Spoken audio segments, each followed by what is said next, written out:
if you yourself have a smartphone as the parent, then you have to accept that your child will eventually have a smartphone. I think there are a lot of parents out there that would love to have this idea that their kid will never get a smartphone.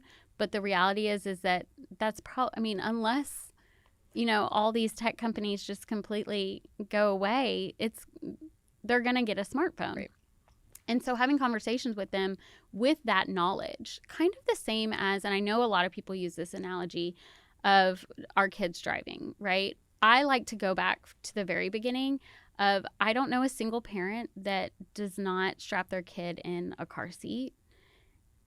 And it doesn't matter what kind of fit the kid throws. It does not matter. You have to get strapped in because we have to get to the grocery store. And so as the child grows and it's age appropriate, they graduate to the next car seat or the next situation, or the seat belt, eventually the front seat, and then the driver's seat. And that's how I think of smart devices, is that we want them to graduate to where they are eventually able to manage a smart device with no problem at all. And so it starts young, but it also, you can start wherever you're at. We have to ask, what do you need this phone for, right? And so if the answer is, well, I want to be able to call you when I get out of soccer practice. Okay, great. I don't think that means that they should get a smartphone. I usually say before junior year of high school, which I know it's so unpopular to say that out loud, but that is also why I love the alternatives like Bark, because Bark can grow with your child. And it looks like a smartphone, acts like it is a smartphone, but it's like the smartest version of a smartphone because it's keeping your kids from stumbling into the other stuff. And my two oldest have the Bark phone, and I'm extremely comfortable with that. But if I handed them a regular Android or an iPhone, I would be so uncomfortable. My anxiety would be through the roof. So it depends on your kid. Every kid is different. Every family is different. Every situation is different. But overall, you want to avoid screen addiction, which means games.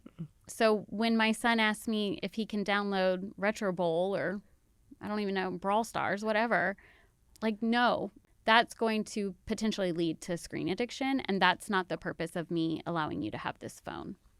Now, when he goes to college or when he's old enough, he can download whatever he wants, right? But I want him to be able to manage it at that point. Knowing whether or not they're ready for a smartphone is, what are they going to need it for?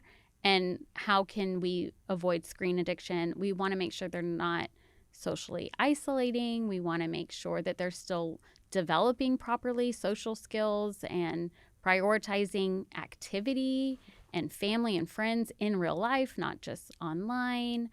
And then with social media, what I have my clients do is they have to list at least 10 harms that come with social media. So if they can name at least 10, and they usually can name the biggest ones, then we know that they're aware of what could potentially happen or what will happen, unfortunately. And then you make a plan of, okay, what do you do when someone says something like that to you? What are you going to do when a predator or a stranger tries to talk to you? So they share what they're aware of, and then you make a plan for each one. And it needs to always be, you come tell me, and we talk about it, and you need to always thank them for coming to you. So social media, I'm not a fan of kids having social media until 15, 16 years old, like junior year of high school. And smartphones, luckily we have other options now, but I would say a smartphone that is just free for them to do whatever they want, I wouldn't until they are well into high school.